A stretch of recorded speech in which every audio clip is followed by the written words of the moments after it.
پہلی چیز یہ کہ ہمیں اللہ تبارک و تعالیٰ نے جتنے بھی اسباب عطا فرمائے ہیں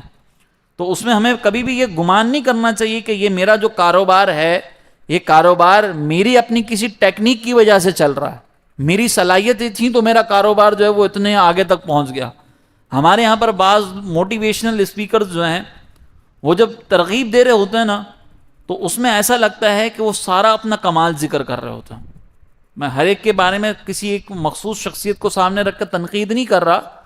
لیکن ہمیں انداز جو ہے وہ اس طرح کا نہیں اپنانا چاہیے کہ یار یہ دیکھو آپ کے بھائی نے نا ایسا زبردست کام کیا تھا، آپ کے بھائی نے ایسی زبردست چال چلی تھی، آپ کے بھائی نے ایسی زبردست حکمت استعمال کی تو ہمیں فائدہ ہو گیا۔ لوگ بیٹھے رہو گے تو کام نہیں ہوگا، دیکھو میں نے یہ کیا، میں نے وہ کیا، میں نے اس طریقے سے کیا۔ ہمارے کرنے سے کچھ نہیں ہوتا جب تک کہ اللہ تبارک و تعالی ہماری حکمتوں کا نتیجہ نہ عطا فرما۔ تو پہلی چیز تو ہمیں یہ غور کرنا چاہیے کہ یہاں پہ اللہ نے فرمایا کہ تمہیں تجارت کی تمہارے دل میں الفت ڈالنے والی ذات بھی اگر کوئی ہے، تمہیں محنت کرنے کی صلاحیت دینے والی ذات بھی اگر کوئی ہے تو وہ اللہ کی ہے۔ تو پہلا کمال اللہ ہی کا ہے، اللہ نے ہمیں دیا ہے۔ تو آپ اپنی تجارت ہو، اپنے کوئی کامیابی ہو، اس کو منسوب اللہ کی طرف کریں۔ دوسری بات یہاں پہ اللہ تبارک و تعالیٰ نے بطور خاص دو چیزوں کو ذکر کیا۔ ایک اس بات کو ذکر کیا کہ خوف کے عالم میں تمہیں امان دی، اور دوسرا بھوک کے عالم میں تمہیں کھانا کھلایا۔ تو یہ دو چیزیں ایسی ہیں کہ جو انسانیت کی سکون کی، اس کی بقا کی، اس کے نظام کی چلانے کے لیے سب سے زیادہ ضروری ہیں۔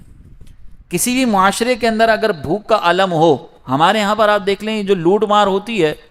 تو یہ جو چور اور لٹیرے ہوتے ہیں یہ لوٹ مار کی طرف کیوں آتے ہیں؟ کوئی بھی شخص پہلی دفعہ جب گن اٹھاتا ہے نا تو اس کو گن اٹھاتے وقت اس کے ہاتھ کانپتے ہیں، بعد میں اس کا دل مردہ ہو جاتا ہے تو پھر وہ بہت آسانی سے بندے کو مار کے چلا جاتا ہے۔ لیکن پہلی دفعہ آپ کسی بھی ڈاکو کا، کسی بھی چور کا، کسی بھی قاتل کا اگر آپ انٹرویو لیں اور اس سے پوچھیں کہ جب تم پہلا قتل کر رہے تھے تو تمہاری کیفیت کیا تھی، تو وہ آپ کو بتائے گا کہ پہلا قتل کرتے وقت میری کیفیت کیا تھی، میرے ہاتھ بھی کانپ رہے تھے، میرے پاؤں بھی لرز رہے تھے، دل میں خوف بھی آ رہا تھا، کئی دفعہ گن اٹھا کر میں نے واپس نیچے بھی کر دی تھی، لیکن ایک دفعہ گولی چلی ہے، اس کے بعد پھر حوصلہ بڑھ گیا، پھر دوسری دفعہ، پھر تیسری دفعہ۔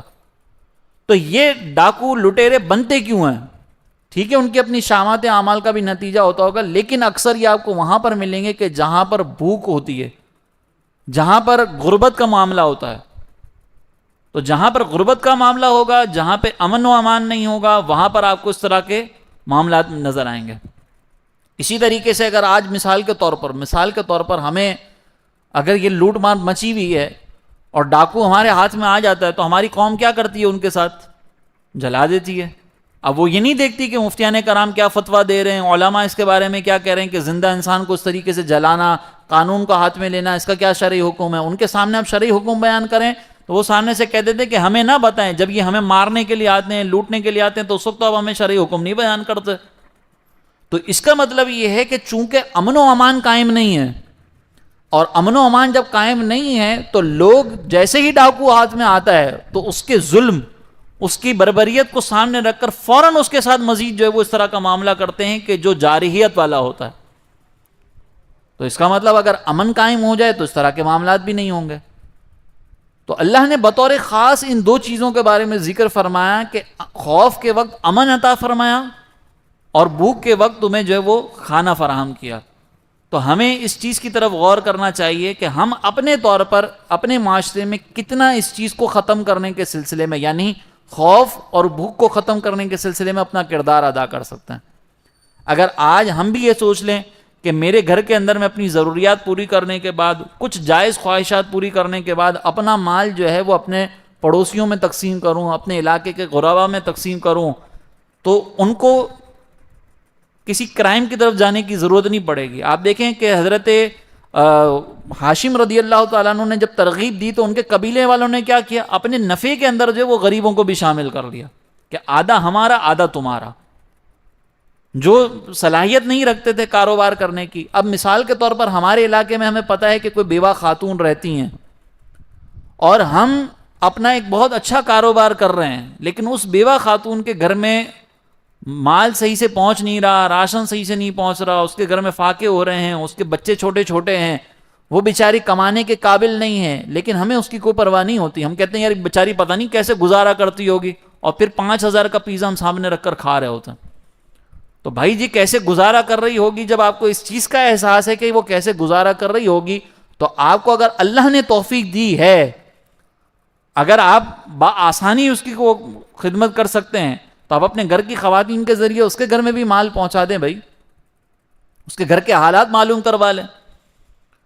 تو ہم اپنے طور پر دیکھیں، اب ساری چیزیں حکومت کے اوپر ڈال دینا، ساری چیزیں یہ کہنا کہ ہمارا نظام خراب ہے، یہاں پر جو ہے وہ معاملات ایسے چل رہے ہیں، یہ سارا معاملہ درست نہیں ہوتا کہ ہم ہر چیز حکومت کے اوپر ڈال دیں. ہم اپنے طور پر کتنا حصہ ملا سکتے ہیں، اس پر ہمیں دیکھنا ہوگا. اسی طریقے سے امن کا جب ہم ظاہر ہے کہ غریبوں کا خیال کرنا شروع کر دیں گے، تو پھر کوئی بھی لوٹ مار کرنے کے لیے باہر نہیں نکلے گا. جب ہمارے یہاں پر غربا کی قلت ہو جائے گی، ہم سب ایک دوسرے کا خیال کر رہے ہوں گے، تو پھر انشاءاللہ لوٹ مار کے لیے بھی باہر کوئی نہیں نکلے گا. ہاں پھر بھی لوٹ مار کو روکنے کے لیے اب یہاں پر حکومت کی ایک بڑی ذمہ داری یہ ہے کہ وہ اپنا قانون جو ہے وہ مضبوط کرے. یہ نہ ہو کہ گلی کے کونے کے اوپر پولیس کی موبائل کھڑی ہوئی ہے، سامنے کوئی موبائل لوٹ کر جا رہا ہے، بعد میں وہ پولیس اسٹیشن کے اندر، تھانے کے اندر جا کر جو وہ موبائل کی جتنی بھی کمائی ہوئی ہے نا، آدھی وہاں پہ جمع کروا رہا ہے. تو یہ جو نظام ہمارے یہاں پر چل رہا ہے کہ گلی کے کونے کے اوپر پولیس والے کھڑے ہوئے ہوتے ہیں، لیکن آرام سے لوٹ مار کر کے ڈاکو جا رہے ہوتے ہیں، اور بعد میں پھر اسی تھانے کے اندر جو ہے وہ وہاں پہ سارا سبمٹ ہو رہا ہوتا ہے، حساب کتاب چل رہا ہوتا ہے وہاں پر. اگر سسٹم ایسا ہوگا تو ملک میں تباہی مچے گی. تو یہاں پر یہ حکومت کی ضرور ذمہ داری ہے کہ پھر اس کو پابند کریں. جو قانون نافذ کرنے والے ادارے ہیں، وہ اپنے اندر کے جو کرپٹ لوگ ہیں ان کو روکنا پھر ان کی ذمہ داری ہے.